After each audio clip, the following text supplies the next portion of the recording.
Welcome to the Baptist Reformation Podcast, where we discuss confessional theology in the context of a non-confessional age.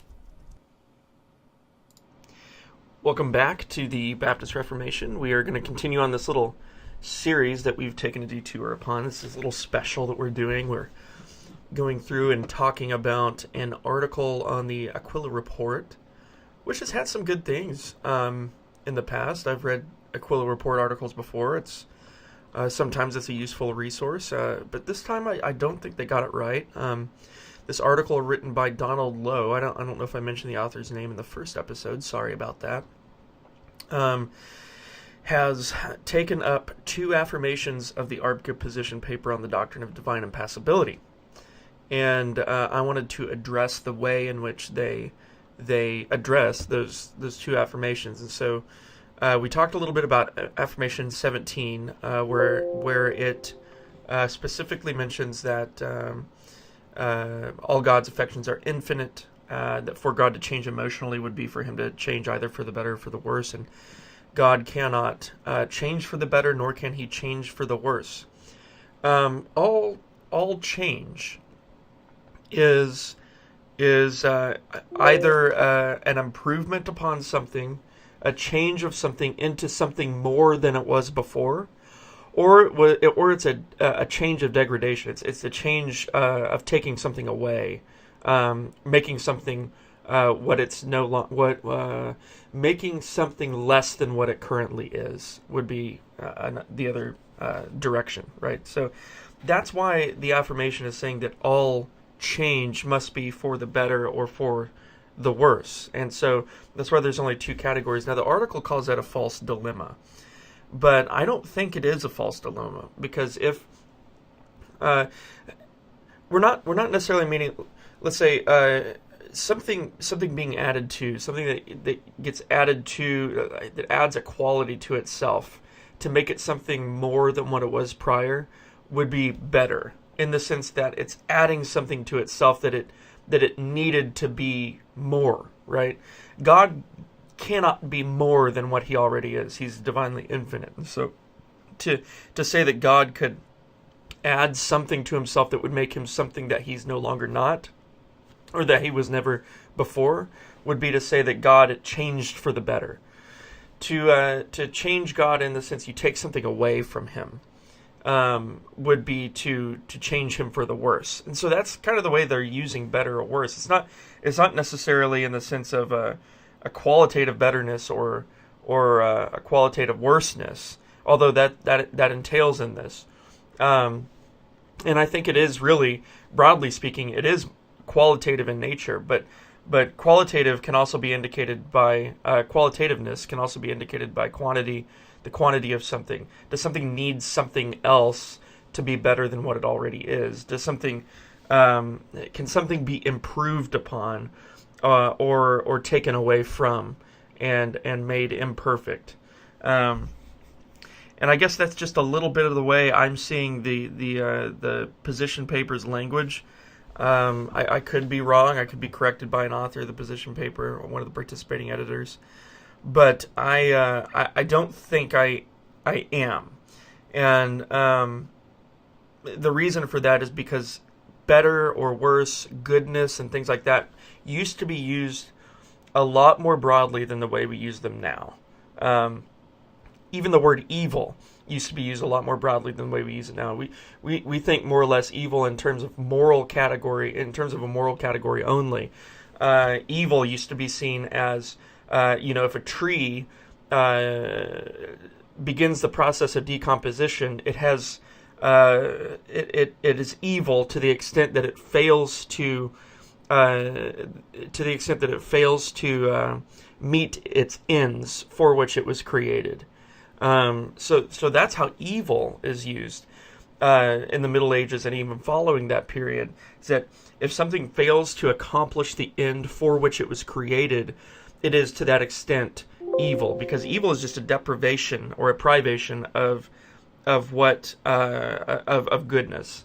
Okay, and something can't be good if it is not meeting its end. because that's what it was created to do. And something can't be good if it's not imitating the divine essence in existence. So something imitates the divine essence to the extent it exists. All right, and when a tree begins decomposition, it begins to exist less than what it was before. The change is one of becoming worse. It's not a change for the better, right? Even though a tree can change for the better, God cannot change for the better or for the worse.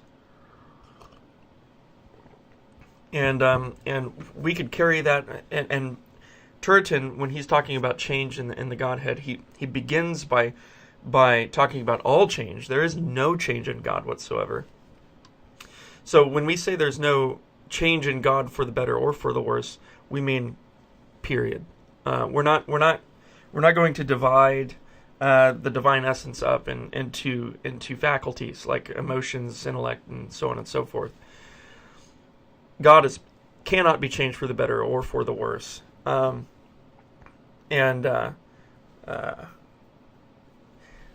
reason for that is the divine perfection. God is infinitely perfect. And now perfection can be used in a stricter sense, which it's usually used in the sense of something is complete. Something is complete to an extent it cannot be added to or taken away from, and that's the only being that is like that is God, because God's being does not participate in any perfection. It is the divine perfection, and any perfection that we perceive in this creation, any perfection that we can know about or talk about, all flows from the divine perfection, not the other way around. God is not an aggregate of perfections. Instead, God is the chief perfection that accounts for any other perfection we may enumerate in this creation. He's divinely simple, and so when we talk about perfections or attributes, we are simply, in our imperfect way of speaking, analogically, we are talking about different aspects of what of God as He's revealed Himself to us. So God is infinitely perfect, and so cannot be taken away from or added to. A change in emotions would constitute an addition or a subtraction from Him. Either He would change an emotion for a purpose, and that's really what the article or the paper is getting at. If He changed for a purpose, if His emotions changed for a purpose to meet a specific end, then He changed for the better. Okay? But God does not need to change for the better. Now if you say, well, God didn't change for any purpose, well, then you see the problem there. Now God's emotions are changing flippantly, or they're changing uncontrollably, and that is a problem. If God's emotion changes in order to stop meeting a particular end, if God was at one time meeting some particular end in any given emotional state, such as happiness or something like that, and then His emotions turn to anger, He is no longer meeting the end for which His happiness, the end His happiness accomplished. Now He's angry, and so has changed for the worse. He has stopped meeting the end that His happiness had been accomplishing. And so God cannot change emotionally, because that still has Him changing for the better or for the worse.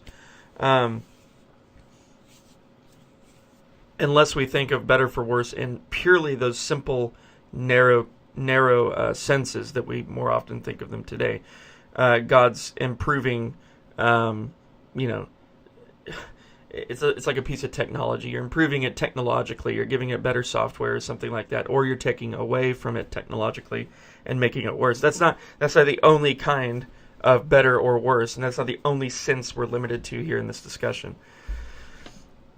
So then the article goes on to try and use the incarnation, as many of these articles do, in critique of ARBCA's position, in critique of the classical position on divine impassibility. So the way they go about doing this is they say, Another problem with this argument, and this is the author of the article, another problem with this argument is that emotional changes and perfection are not necessarily incompatible. We can see this in the person of Jesus, who both experienced emotional changes and was and is perfect. The position paper notes that Jesus did suffer in his humanity and experienced changing emotions, citing Gregory Nazianzen to say that Jesus was passible in the flesh and impassible in his Godhead. And then the second paragraph reads, to be sure, I need my coffee. To be sure, Jesus' humanity and his divinity do not share all the same properties.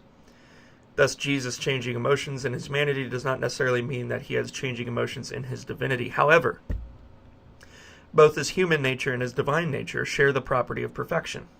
Okay.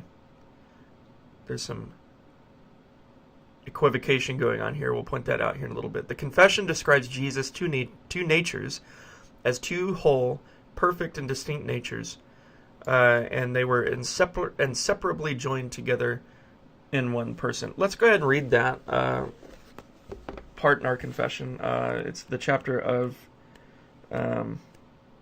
Christ the Mediator, which is page 18, if you have the edition we're using. This one. It's the best one. You get it from Mike Gadosh on Solid Ground Christian Books website. Okay. Let's see. Okay, the Son of God, the second person in the Holy Trinity, being very and eternal God, the brightness of the Father's glory, of one substance and equal with him, who made the world, who upholds and governs all things he has made, did, when the fullness of time was come, take upon him man's nature, with all the essential properties and common infirmities thereof, yet without sin.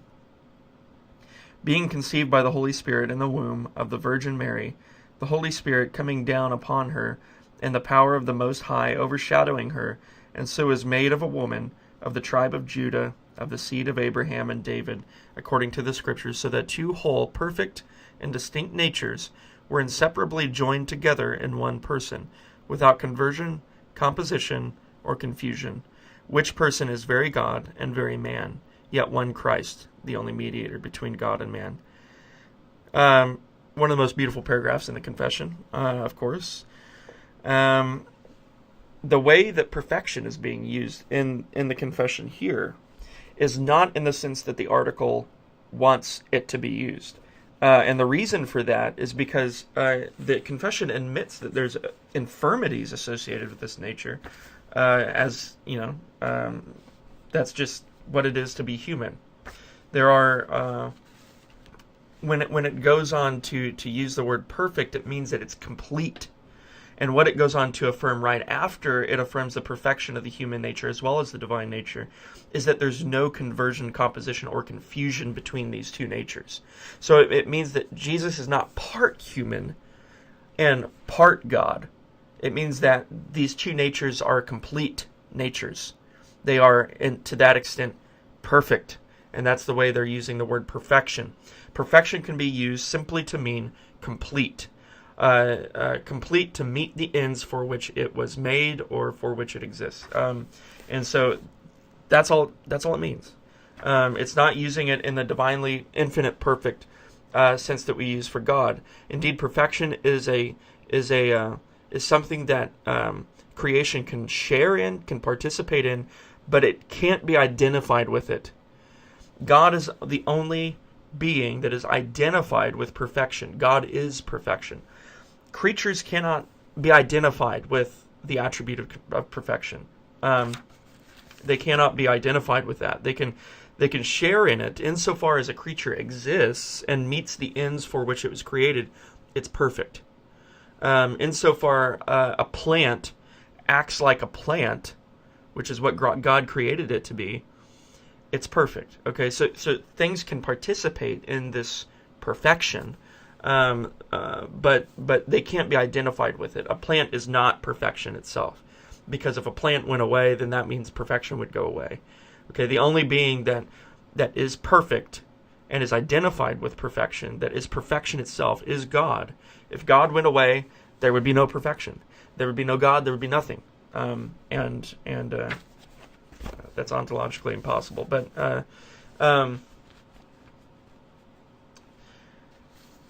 so they go on and they say the confession describes Jesus' two natures as two whole, perfect, and distinct natures. And then they say Jesus was perfect in both his divinity and humanity. So if Jesus' human affections are infinite in perfection, so did you see the inference? The inference that they made was a completely false one. Jesus was perfect in both his divinity and humanity. Okay? All right? If we understand the word perfection as the confession's using it, we can agree. Then they go on to say this. So if Jesus' human affections are infinite in perfection, nobody said he was infinite in his human nature. In fact, the position paper says quite the opposite, and the confession strongly implies it's quite the opposite.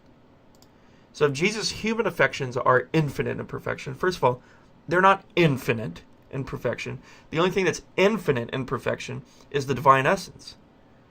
So if Jesus' human affections are infinite in perfection and he underwent emotional changes, we can ask the question, would Jesus' emotional changes be for one, the better, or for the worse?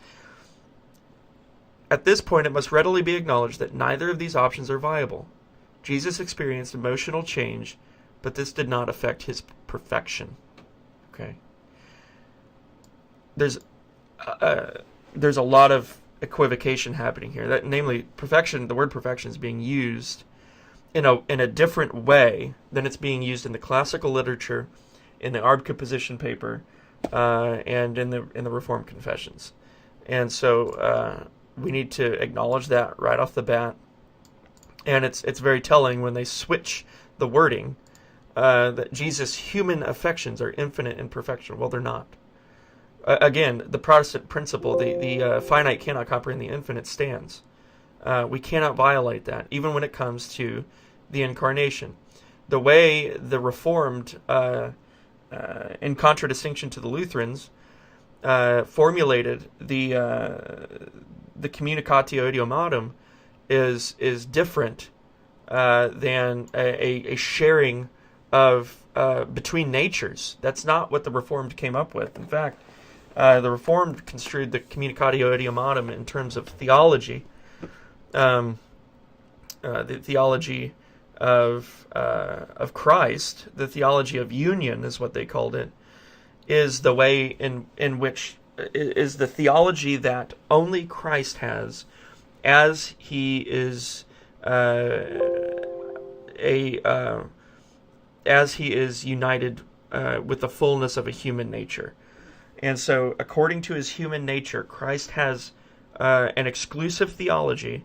It's a theology that is given immediate revelation from the divine nature to his human nature. Okay, and that's the way. If you want to say there's any communication between them, it's in terms of revelation.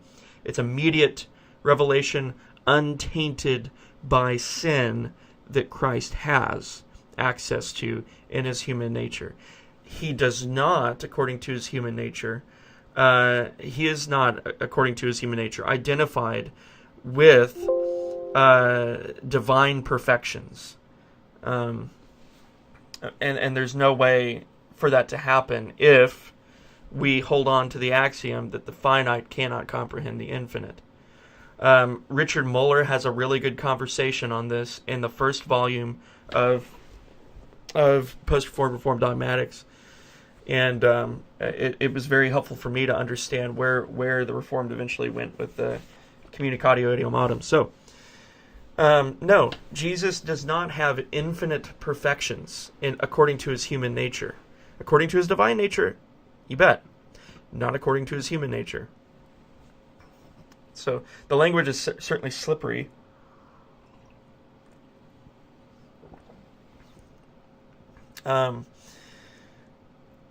So let's go ahead and shelf that issue, the issue of the incarnation. I want to move on because I don't want to run out of time. It's already almost 20 minutes. The incarnation does not provide a basis for saying that God is passible, or for saying that God's emotions change. Excuse me, that's not a proper way to do theology, to go to the creature, which is which is Christ according to his human nature, or his human nature is the creature. It's creature in the sense that he took it on. It was created. It began to exist. You can't reason from a human nature up to the divine perfections. Or you can't, let me say it this way.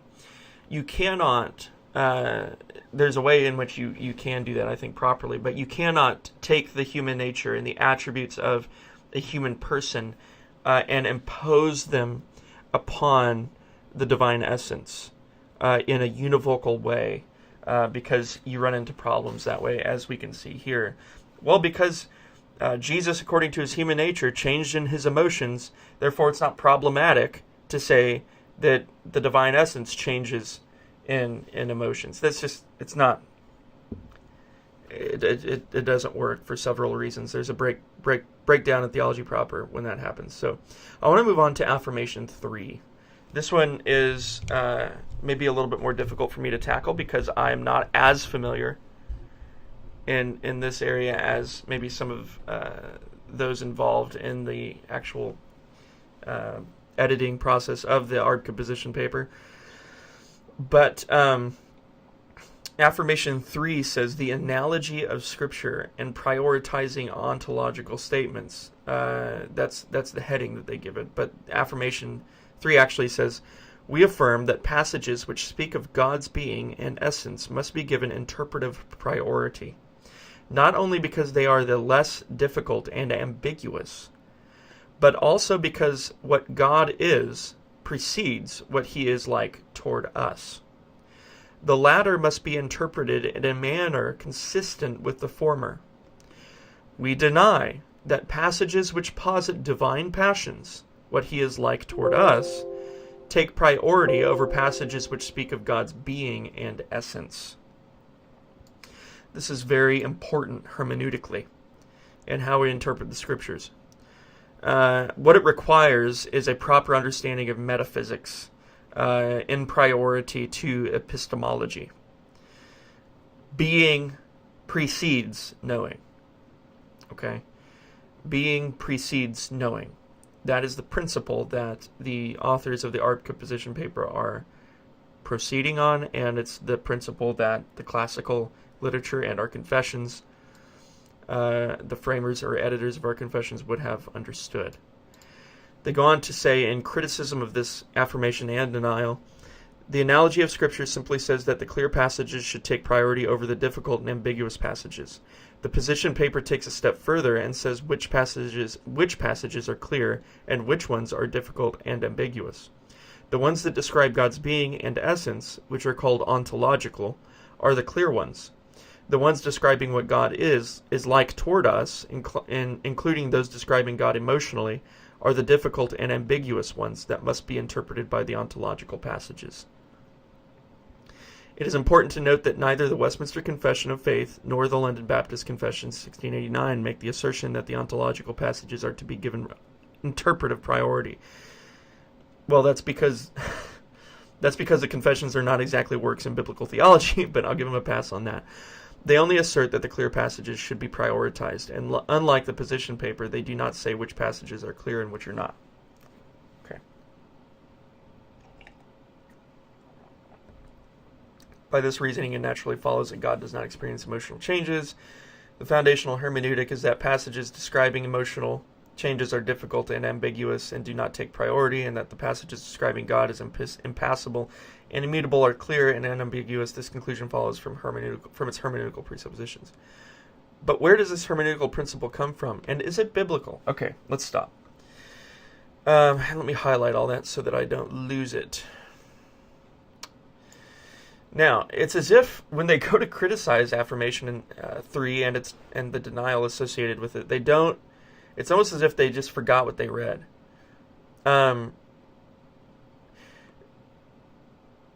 What the affirmation says is passages which speak of God's being and essence must be given interpretive priority, not only because they are the less difficult and ambiguous, they are. Statements of ontology are always less difficult, okay, to understand and more simple than ones that are not ontological. For example, when the scriptures say God is, and then it predicates something about God, like God is love, or God is light, or truth, those statements are quite a bit clearer than passages in the Old Testament that describe God accomplishing his will with his arm. And the reason they're clearer is because it's making a simple statement about what God is. And our confession even begins, our catechism even begins this way, when it asks the question, what is God? And then it starts there, and it moves to the Trinity after that. But it begins with the unity of God, because that's the pure ontological simpleness, the simple way of stating what there is to know about God, or what there is we can know about God. And so the confession always begins, even in the confession, not just the catechism, but the confession always begins with the unity of God and moves from there. So it begins with the simple ontological truths about the Godhead, which are preambles to the faith. They are things that can be deduced through nature. And then they move from there to the triune existence of God, which is an article of faith. It cannot be deduced through nature. And so you see the order that the confession goes in.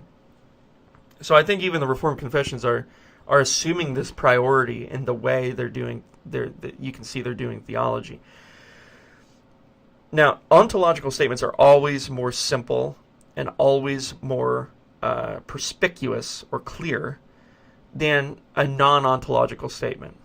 And the reason for that is because they're more simple in their construal, but they're direct predications about something. Whereas when you have a non-ontological statement, it's not quite like that, and it's quite a bit more complex. So that's why they say passages which speak of God's being in essence must be given interpretive priority, not only because they are they're less difficult and ambiguous, but also because what God is precedes what he is like toward us. Now the reason that is because revelation is not God, okay? It is a revelation of God. It is God's self-disclosure to us, okay? And so when we're talking about who God is, when we're talking about those ontological statements, we are talking about God in his being as he exists prior to his revelation of himself in the scriptures, in the special revelation. And that, to one extent or another, will drive the way we interpret the Bible, okay? And so we come to the scriptures with an understanding of God already. And you can tell that at the very beginning. In Genesis, it says, in the beginning, God created. There's no preface. There's no preamble that is defining what God is. In fact, we would just say that the preamble is actually to be found in nature, that all people know this God and are going to be held accountable by him for rejecting their belief in him and for rejecting his standard of righteousness in accordance with Romans 1. Now, God, who God is fundamentally more basic than answering any question about how has God revealed himself to us. And so there's a priority in that sense as well. God is light. God is truth. God being identified with his attributes, for example, is more fundamental, more basic than God's revelation of himself to creatures in the scriptures. Okay? And that's another reason why they need to be prioritized over the other. But it goes back to a principle I've already mentioned, that being precedes knowing. Okay, you can't have knowing. You can't have the process of interpretation. You can't have the process of human knowledge without being. Okay? So being is fundamentally more basic than knowing. And when I say fundamentally more basic, meaning it's required first before we know. God is required as an ontological prerequisite to the interpretation of the Scriptures. So God has to exist first before we can apprehend and interpret the Scriptures. Not only this, but God has to exist, and then God has to determine to disclose himself to us before we can interpret the Scriptures and know what they mean. Okay? Not only this, but God has to create his creatures with the capacity or the potency to be able to apprehend the Scriptures that he reveals to us. So there's all of these ontological prerequisites to knowing and understanding and apprehending the Scriptures. And so that's why ontology comes before epistemology, or the process, the science of human knowing and understanding. So they go on, and then they end by, well, they don't end. They certainly don't end. They go on for quite a bit further. And I'm not gonna. I may jump down here and address some of these things, but I don't know. But where does the hermeneutical principle come from, and is it biblical? Well, that's the problem, because we're saying that we're coming to the Scriptures with some sort of principle in mind already. If you come to the Scriptures and you say you need hermeneutical principles that are derived from the Scriptures to interpret the Scriptures, you've already come to the Scriptures with a hermeneutical principle that precedes your understanding and apprehension of the Scriptures. Okay? So everybody's coming to the Scriptures with principles that they have prior to reading and interpreting and understanding the Scriptures. Metaphysical truths precede our hermeneutics. They precede our exegesis. What we think about God and who God is precedes how we think about His Word and how we think about His revelation. For example, if I come to the Scriptures and I say, I need to read the Scriptures first, I need to deduce everything from the Scriptures, because the Scriptures are the principium cognoscendi. They are the principle of knowing God rightly. Okay, I agree with that, by the way. But if you say that, okay, you are saying that on the basis of something else, namely that God has revealed this revelation to us, and that God is able to reveal this revelation to us.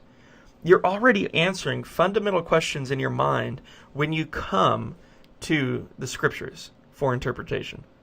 Okay? And this is really important to understand. Matthew Barrett has a really good episode on... Let me see if I can look it up real quick, because I think it'd be really helpful. Probably better than me blabbering along, but... I can't remember what it was titled. But let me pull it up here. I think it was with Craig Carter. What's Gone Wrong with Biblical Interpretation? Yeah, it's with Craig Carter. It was published November 5th, 2018. It's on credomag.com, credomag.com/podcast, or you can catch it on iTunes. It's a very good episode. Check it out. Maybe I'll just put it in the show notes underneath this episode. Anyways, let me go on from here. We're about to run out of time. Well, I've said that several times. We've done run out of time. Affirmation 3 and impassibility. In the same way that we need to be careful with ontological statements like God is love, we also need to be cautious about using ontological statements about the unchanging nature of God. The position paper uses 5 ontological passages to prove the classical view of divine impassibility. They are, I'll just list them to you. They quote them here, but Numbers 23:19, 1 Samuel 15:29, Malachi 3:6, Acts 14:15, and James 1:17. First, the article says, let's consider the passages in Numbers and 1 Samuel. Both say that God does not lie. Within these contexts, it means that God fulfills what he says he will do. But does that mean that God... Okay, so the problem here is that now we are... And this is... I want to nail this article on the assumptions it's making, because they're criticizing the divine simplicity guys, the ARBCA guys, for coming to the scriptures with an unscriptural hermeneutic. But this article is presupposing the historical grammatical hermeneutic. When it says this, within these contexts, so it has to be within the near context, it cannot mean anything else except for what it meant by the human author of the scriptures and the human author's audience. That's the priority, okay? And that's the assumption that's being made here. Now, the episode that the podcast I just referred you to with Dr. Barrett and Craig Carter is really helpful with this. But they're assuming also a hermeneutical principle that is not found in the scriptures. Nowhere in the scriptures are we told to narrow our interpretive priority to the historical context. Nowhere in the scriptures. Now, we are given examples to the contrary. When Jesus, for example, interprets the Old Testament, and when the apostles interpret the Old Testament, more often than not, they are interpreting the Old Testament to mean something deeper and to mean something deeper and to mean to have a different sense than it may have had with the original human audience and even with the human author. Now, that's not to say it didn't mean anything to that audience at that time. There is a historical grammatical understanding to be had, but that's not all. Okay, and that's important to understand. When we ask the question, what is the literal meaning of the text? On our side of things, and I don't mean to polarize this issue, but on our side of things, we're talking about what was the divine intention of the passage. That's the literal meaning. So whatever God intended to communicate with that passage is the literal meaning. That's the historical understanding of the literal take on the scriptures. Not necessarily what it meant by the human author and how it was understood by the human audience. Okay, which again gets us back to our ontological discussion, but that's a discussion for another time. So they're assuming a different hermeneutic than we're assuming, and they have the same problem they're criticizing us of having. Namely, they're coming to the scriptures with a hermeneutical principle that's not found in the scriptures, namely a historical grammatical hermeneutic. And they're not arguing for it either. They're assuming it. Now let's consider the passage in Malachi. God says that he does not change. His nature is unchanging or immutable. Does that mean that God does not change in any respect? Yes! Yes, it does. Because if God does not change in his essence, but then there's something about God that does change, then one, God and God's essence and existence are not to be identified. They're separate. Okay? And for two, there's some sort of act and potency in God. And namely, God is actual and he has the potency to X, to change in this respect. Okay? But that would mean that God is composed, and we end up at the same problem we talked about in the first episode, that if God is composed, he's dependent, and if he's dependent, he's not God. Okay? So I'm going to end here. We're at 39. We're almost at 40 minutes. Jiminy Christmas. That's one of the longest episodes I've ever filmed. All right. Guys, thank you so much for listening to my blabbering on. I hope it was helpful. I know it was kind of fast-paced, and the first one was even shorter than this one, and so we had to get through a lot. I wish I could have been a little bit more clear on things, but we'll get into these things again as we move through the confession. But I just wanted to address this article. So God bless you guys. Have a good day.